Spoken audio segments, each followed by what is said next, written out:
done a lot of research in a lot of areas, and he graciously filled in for me last year when somebody was sick, and I actually gave him notice this year.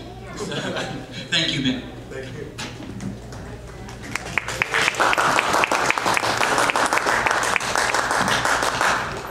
I'm going to do my best here.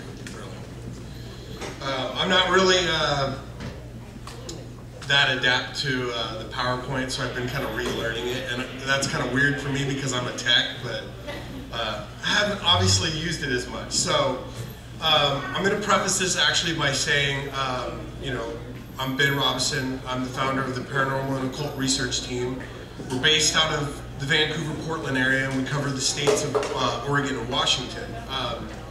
I'd like to kind of give a shout out to my team and thank them for their support while I was getting this presentation ready, because obviously I wasn't as engaged as I normally am. And a special shout out to Caitlin Durnell for helping me out, because she's kind of my PowerPoint whiz here, and she gave a lot of input and helped me get it to this point, so thank you. The topic I wanted to kind of cover today is investigation techniques that we use in paranormal research. I'll preface kind of by saying that I'm not going to cover probably everything that there is out there.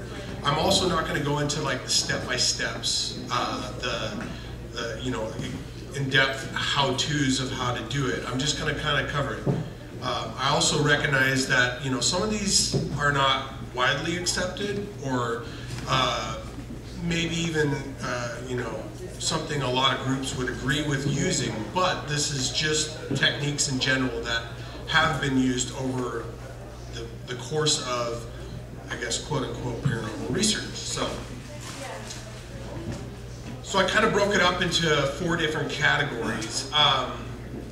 There's obviously a lot of ways we can try to attempt to communicate with spirits, but if we kind of walk through almost like a chronology, there's the traditional, beginnings of people who looked into supernatural phenomena. Then we move into the modern era, and then we'll touch into even some of the facets of like that have always been around before we even came to a realization that there was a study to be done where there was extrasensory, and then there was a physical, whether it was inadvertent or actually purposeful. So we start off with the traditional. This is basically things like Ouija boards, and you have the use of those. And this all kind of started back when in China there was the planchette writing going on, and we kind of saw that this was a form of that, and there was the heavy ritual and the actual process that they went through when they actually did those things. It was a couple gentlemen, Elijah Bond and Charles Kennard. They patented the board to be sold along with the planchette, and that's when they took the name Oui and Ja, which is German for yes and French for yes, put them together and came up with Ouija or Ouija, and took it from there. The purpose with the spirit board or talking board, Ouija board, is that you actually open it and you go through a series of questions. A lot of times it's a matter of a yes and a no answer, and then you obviously are supposed to get a response. When you're done with it though, the rule is you close the board. Again, there's many different ideas, techniques used, beliefs or rules almost. We won't go into that, but that's kind of the general quick overview of a Ouija board. There's automatic writing.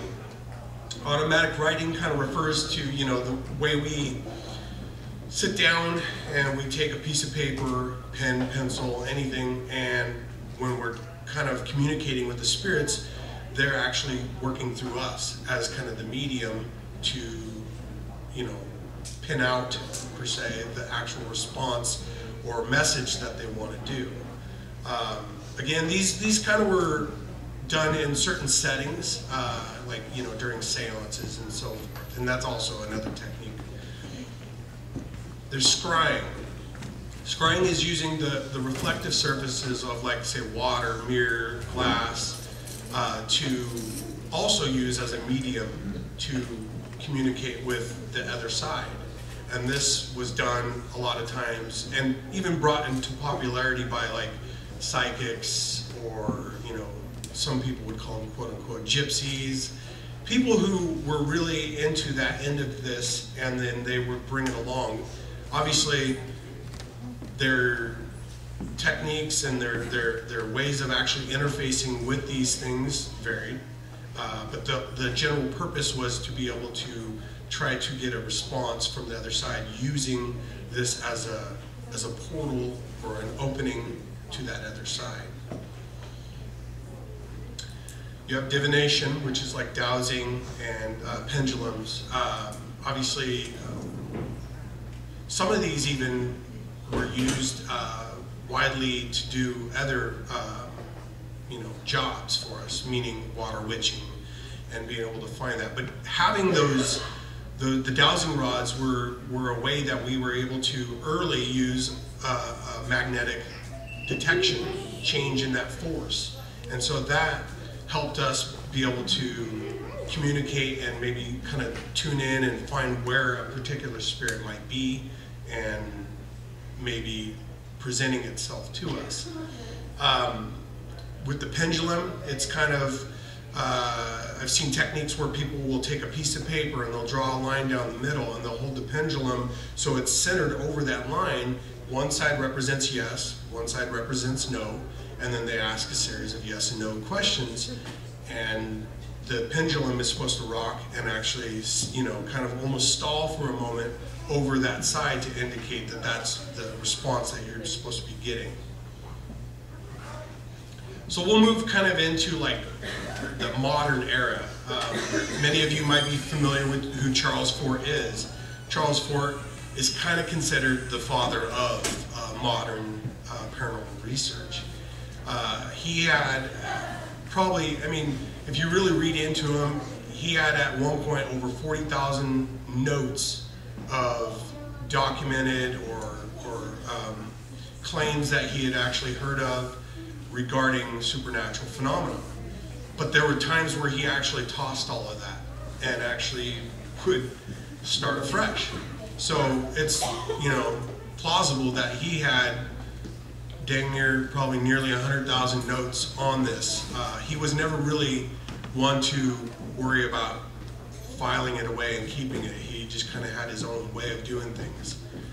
He even had his own form of shorthand that he used to document his own methods and his own notes and everything. So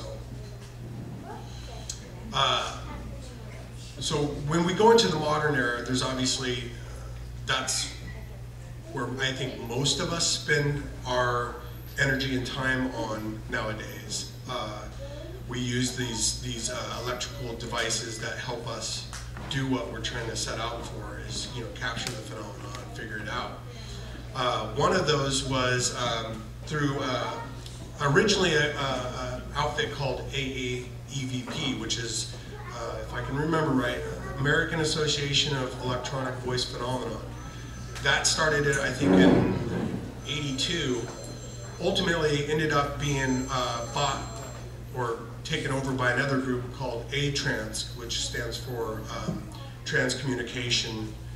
And this is just kind of like a global parent overview of everything that is encompassed with, you know, using recordings to capture electronic voice phenomena. This can also be done via video as well as audio. So then, you know, obviously we have EVP. Everybody knows what that is. You know, this has been done in many different ways. I've even heard techniques where people were using phonographs to record and actually capture EVP out in the middle of forests and stuff like this way, way long ago. Then there was techniques where they used cassette recorders, and then they would play those back, whether it was forward or in reverse, to actually extrapolate the EVP that was caught on it. Most of us nowadays use the digital format, and so that makes it a lot easier for us to work with. And so most of us use these digital audio recorders, and we use those to interface with software that also helps us be able to identify, you know, a visual anomaly in that actual audio recording pattern. You have essentially what you call the Faraday cage. There was a gentleman by the name of Michael Faraday and another gentleman, a professor, Robison, who played a part in how we've taken these two things and put them together to actually create ourselves a isolated zone, per se, that is not able to be penetrated by all the radio frequency around us, any interference that could be, you know, being broadcast that could potentially muddy the waters or contaminate what we're trying to do. The theory behind that is what you're getting is a pure response from them. So like even in the image you see right here, somebody's taken a K2 meter and placed it inside of a Faraday cage. So the thought is you're not getting any potential EMF spikes from things outside of that cage. So if the spirit gets right in there with that and actually, you know, sets it off, you're getting a pure response. The same can be done with a digital audio recorder, a cassette recorder, you know, whatever. You can make Faraday cages as large as you want. They can be as big as this building, as small as, you know, a phone itself. So this definitely is something that's being used more and more, I see.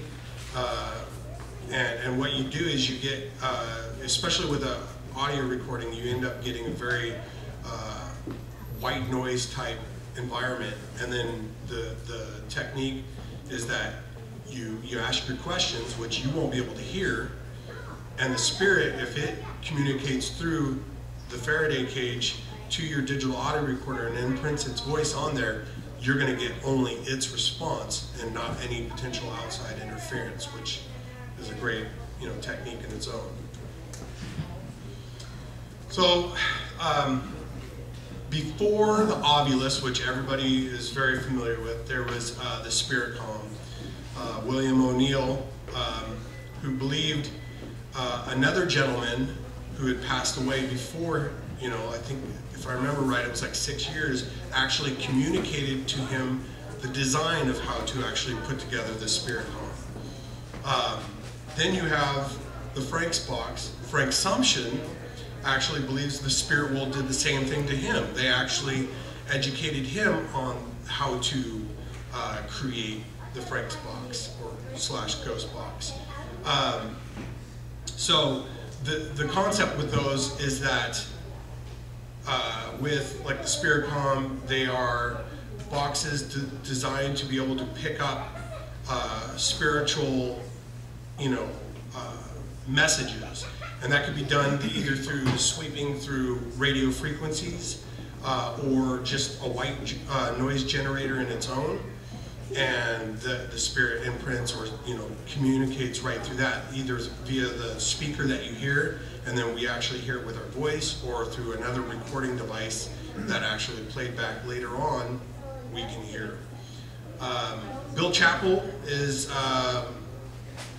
you know, one of the people out there that are actually creating tons and tons of new types of devices that we use. One of the most famous ones he created is the Ovilus. And the Ovilus also is another device that you use in the technique of trying to measure variables. Now, this kind of blends, and I chose to kind of put it in this just because it kind of falls in the category of, you know, the spiritual message coming across, but it also can fit in the category of ambient environmental changes, because the way that box is actually designed is that, we'll just say, for example, an EMF spike hits so many milligauss, the temperature drops so many Fahrenheit in degrees, maybe so many ions are in the air, and that all comes together and says the word help. So Bill Chappell, not sure how exactly yet, but has figured out what those environmental changes do to create a specific word or phrase. So And here's a nice shot of the brand new Ovilus 3 here. And to touch a little bit extra on that, you know, the Ovilus has gone through many version changes, meaning it started off a lot more simpler, a lot smaller of a dictionary that it originally had, and now has expanded quite a bit, and he has a larger dictionary, which I'm assuming has been his way of figuring out more variables and what they actually equate to as a word. So we'll run into ESP, extrasensory perception, which, you know, is not something we are able to use a piece of equipment for or be able to touch and whatnot. You know, there's nothing tangible there. So you have, you know, a large group of things that fall under this. Number one is, you know, your psychics, your mediums, folks who are able to either, you know, see things past, present, mediums who are able to actually interact with the spirits and be able to pass along those messages as well. You have, you know, folks that are able to, you know, see things and feel them. So you have your clairvoyance, your clairaudience,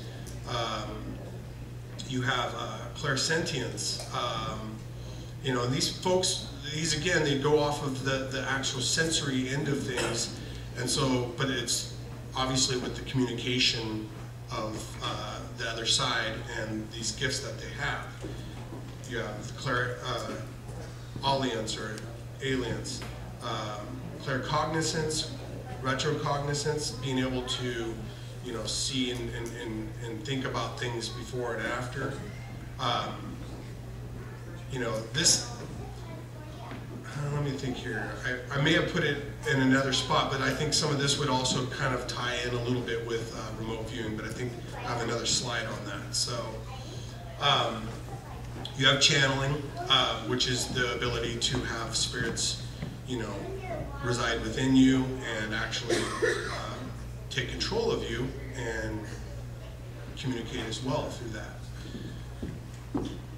Okay, so here's the remote viewing, and this I think ties somewhat with the claircognizance and the retrocognizance in some fashions, but remote viewing also is another technique that, you know, you have the ability to, you know, tap in from a distance and actually, you know, garner information and use it to be able to communicate a message or what's going on in a particular area.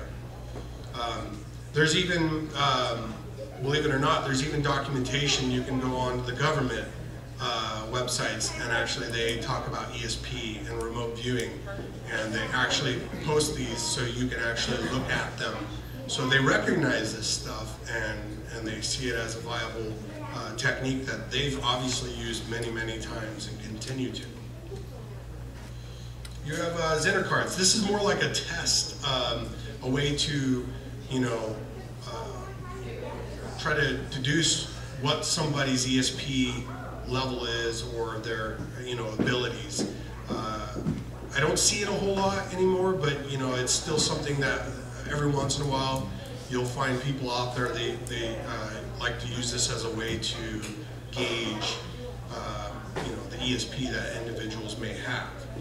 And that's through the Zener cards have several different symbols across them, and I even have read that they used regular playing cards at one point to kind of initially start doing this Zener card test. At any rate, these are another technique that are used with the ESP. You have your Gonsfeld experiment. And this, I'm sure some of us have seen these as well on some of the shows out there. It's kind of got a very dramatic effect and feel to it. It's actually kind of a fascinating technique in its own, because what you're trying to do is dull some of your senses so that way the mind naturally opens up as well to being able to use its ESP end of things.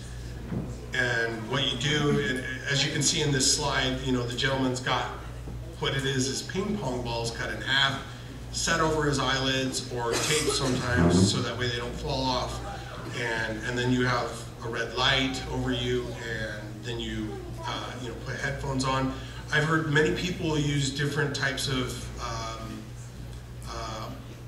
audio or types of recordings to play over the earphones to people, and some people have even gone as far as to just silence themselves, like with a noise cancellation type headphone or earplugs. Again, that's where it becomes an experiment, and people try different ways to get that result that they're looking for. This allows the individual to, like I said, open up and be able to see and feel or hear things differently, and maybe the spirits that are around them as well. So now we'll roll into some of the photographic video techniques that are used. You have your digital versus the analog, which are different, in the way that they record and the way that we also pull things off of them, meaning or extrapolate the actual anomalies that we capture on them. Same with video recording. Obviously, it's not a still photo. It's an actual motion picture, but it's still the same basic concept. It's just doing it rapidly to give you a real-time playback.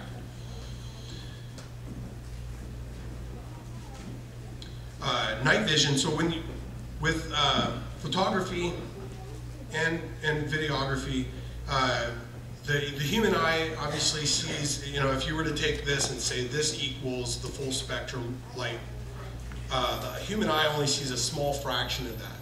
So over time, we've figured out a way to be able to see in 0 lux, which is the measurement of light, and that's no light at 0 lux.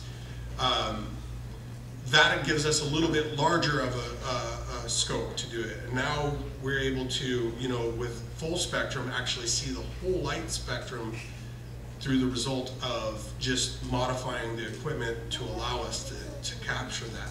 The belief is that when these spirits, whether on video or photo, could reside in these different spectrums, and these spectrums are also as well measured by a radio frequency.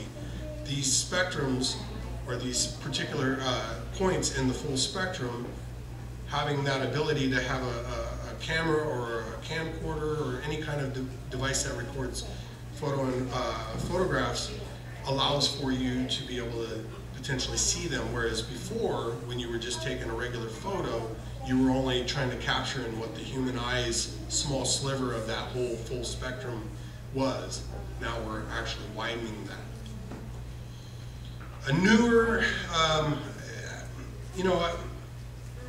hopeful that this will take on. I think it's got a lot of good purpose behind it, but a newer one that I've seen over the last few years is 3D imaging.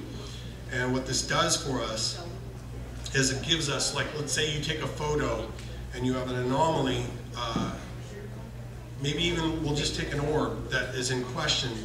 With 3D photography, you can actually tell its circumference. You can almost tell the the depth away from the camera lens, which will help us deduce whether or not it's, lens flare or flash that's reflecting, and it's actually a piece of dust that was this close to the lens, when in fact, it looks like it's something else farther away. As you can see, there's several different types of cameras here. Some as simple as 2 lenses, all the way up to 4. You'll also notice there's the Xbox 360 Connect. If you haven't seen this, there's a way to actually interface this with a computer, and you can actually get an actual skeleton 3D dimension. For even a better example, I hope some of you haven't seen this, it's a horrible movie, but Paranormal Activity 4. The one thing I liked out of the whole movie was actually the scene where they have Xbox 360 Connect, and it's lit up in the room and you see all the dots everywhere. And that's what that's doing, is those are trace dots, and they're actually meant to help figure out a 3D, and that's why you're able to move in front of it and it captures that. We've also saw that as an opportunity and a new technique to maybe capture the entity, kind of like what they did also in that movie. So these are, another technique that is being used. I'm hoping to see advanced and brought forward, because I think it can really help as well. So we have ambient environmental type approaches as well to this. Number one being EMF, electromagnetic fields. These are generated by living things as well as man-made devices. They are something I think is almost like almost our go-to anymore as paranormal researchers, because there's such a heavy correlation between the change in the magnetic field and spiritual presence. So we have many different devices out there that can do that. Some of the things that are different about EMF meters are the audible versus the visual versus just the single axis and the triple axis. And there's 3 magnetic poles within the planet Earth. And so like you take a K2, actually all 3 of these particular EMFs that you're seeing on the screen here are actually considered single axis. So that if you hold them in a particular spot, they're only measuring that one magnetic pole. Whereas like the tri-field meter, hence its name, is measuring all 3 of those axes for you, so you don't have to actually move it around to get different readings. So the purpose and technique behind the EMF meter is for us to be able to see or hear or detect that presence when it's actually within us, or around us. So we use those very heavily in this field of research, and they've definitely been a great technique for us to document. Types of those meters, as you can see, there's your tri-field meters, your K2s, your millimeters, REM pods. Now we're coming out with these trigger dolls that have K2s and REM pods and everything built inside them. They're just other techniques we use to hopefully communicate and speak, or even try to talk to a particular style or age group of spirits as well. You have your ion counters, and they obviously detect the ions in the air, the ionization. There's a lot of belief that this is another form of fuel energy for the spirits to be able to tap into. And so I've seen techniques where people will use, just like we use EM pumps and things like that, they'll use ion blasters or pumps of sorts to put more ion in the air to allow for them to have that energy to draw from. A lot of people will use barometric meters or gauges, so that way they can measure that change in the barometric pressure and notice when the entity comes in, and obviously is manipulating that actual environmental area. I don't see this one used a whole lot, but obviously it has been used off and on for quite a bit of time, and has had a large tie to detecting the spirits at points in times when they come in and out. You have your data loggers, which there's obviously a plethora of these. Most of them, most people buy for the temperature end of it, so they can measure the changes in the temperature in that particular area where the data logger is set. Then there's the ones that do the humidity, and what's nice about them is you can set them in a particular area that has been known for having temperature changes, but can't be explained because it's not near a drafty window or a vent or something like that, and is believed to actually be where a spirit is, manifesting itself. You can go along and set these guys right in those particular areas, and as you can see, this is a USB style one. So what's great about it is you let it run, and let's say your team has an experience and you document the time and the date that this happened. You can then go plug it into a laptop, and as you can see with the graph here, you have timestamps, and it will tell you the humidity and the temperature changed at a particular point, and you can corroborate that with an actual event that was a personal experience and now is being somewhat backed by an environmental ambient change in that area. They're very, very helpful, and having them strategically placed is an ideal idea. Thermal imaging, this is probably, talking with most of you guys, I think this is one that we all wish we had for the most part. It's a very phenomenal device to have, would be an amazing tool. The problem with it is cost, because of what they're designed and how they're designed so intricately. But what their purpose is to detect the actual heat signatures visually, so that way we can actually, review it.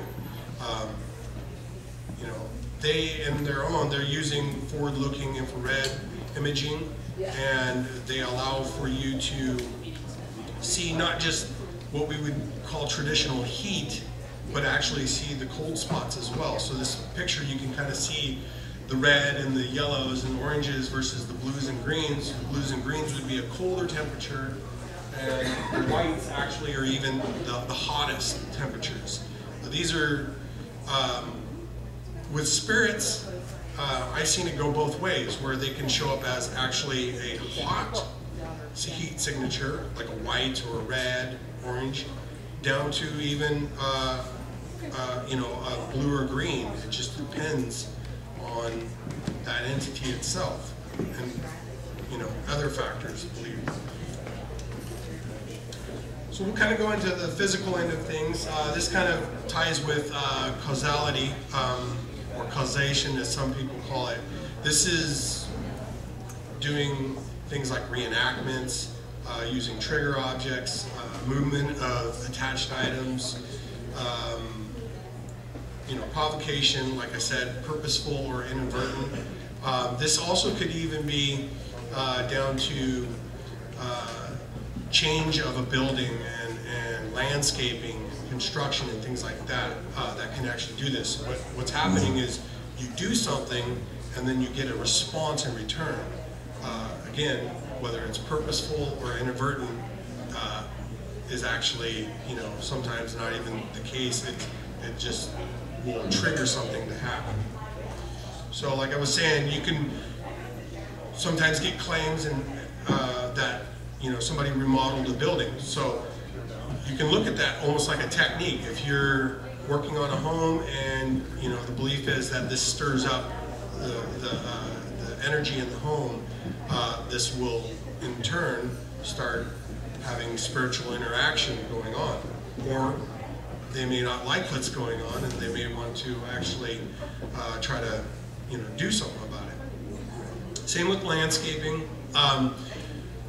Sometimes new construction of something, you put a shed on a piece of property, or even just a brand new piece of land, you start building on it, and this can trigger response from entities. So it's kind of what I put out there for the techniques that I've explored. At this point, I'd like to open it up for some Q&A. If you guys have any questions you'd like to ask, I'd be more than glad to try to answer.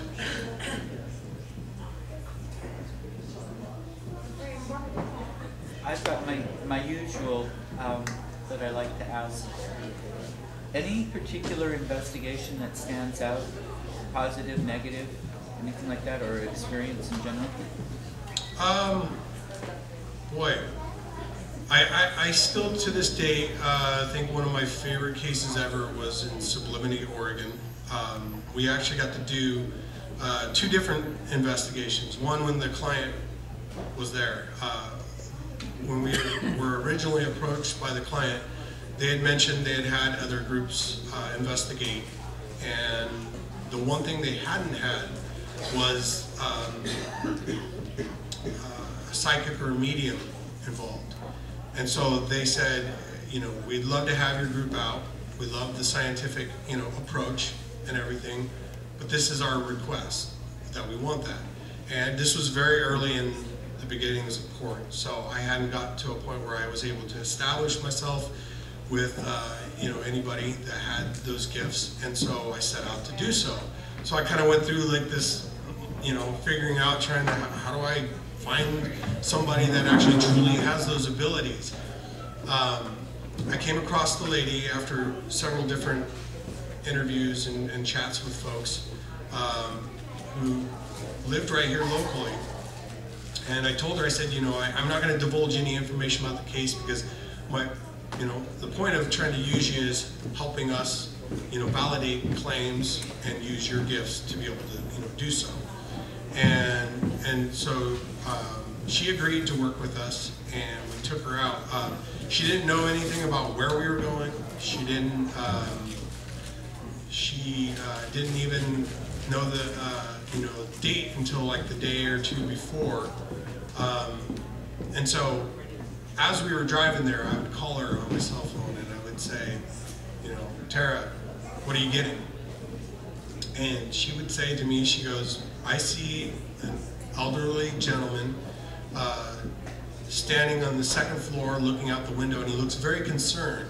And what he's concerned about, I'm not quite sure, but I'm kind of getting like, he's concerned about something like, you know, personal effects, something he's collected for a time. Well, what she didn't know was we had over 50 years of claims in this home of people coming home that had lived there over that duration and would see an old man standing in the window looking out. And of course, they would either call the cops, run into the house, only to find nobody there. It was very fascinating, and I was like, wow, that piqued my interest, and I was like, this is pretty cool. So she gets there, and we're having her, you know, walk around and kind of just, you know, do a tour of the place and just kind of get a, you know, good feeling reading of what's there. And she was like, I cannot believe how many spirits are in this house. It was insane.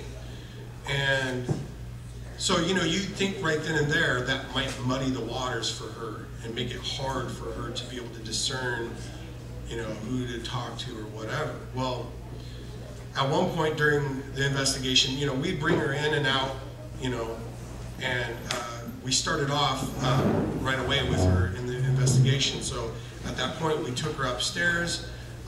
The client had actually pulled the attic access down on purpose because they knew something historically about the home. They just wanted to see if she could pick up on it. And we have this on video. She gets up the top of the ladder and she looks around and she goes, wow, did they like put bad kids up here? And she's like, I see kids just sitting there sweltering. She's like, kids have died up here. Well, we knew that actually the house was a safe home for Native American children. I mean, whatever ethnicity that they were going through, and they needed a place that they could be, you know, safely, you know, stay at for any length of time. They would. The problem was the neighbors could be coming over, and it's, you know, July, and it's, you know, middle of the summer, and of course they're like, we got to get you, we got to hide you, let's put you up there. There was no basement, so that was where they put them to hide them. Well, they don't know how long Bob and Mary Ann's going to stay and sip tea. So these kids were left up there for hours on end, and some of them had, you know, died. So she validated that right there on, you know, video, and we had no way to, you know, she had no idea. She had no background to it. I kept her completely in the dark there, and that was such a fascinating thing. The icing on the cake for that case was she walked into the client's master bedroom. But she goes, this is where the old man likes to stand. And it was right by a window. She's standing there talking, and she goes, she points into the wall. She goes, there's something in there, like silver spoons, death certificate, birth certificates. Something in there that he was concerned about. We're like, okay, that's pretty crazy. And of course, we're not going to say, hey, would you open up your wall and let us get in there? I mean, we're not going to do that. But we leave. We get a call probably half hour later. By the time I'm getting home, the clients are like freaking out.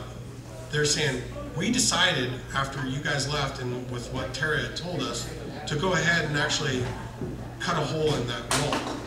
They actually found a box in the wall in that exact spot she had pointed, and it had stuff in it. It didn't have like silver spoons or anything, because I assume some remodels, some changes have happened over the years, but there was an actual man-made box designed to hold things in that wall, and there was actual like old 50s coupons and like some cloth and some glass and stuff like that. So there were some personal effects left in there, and it just blew me away. So that's one of my favorites, especially when you're taking such a scientific approach, and somebody with such an amazing gift can come in and just, you know, do something like that. It's really fascinating.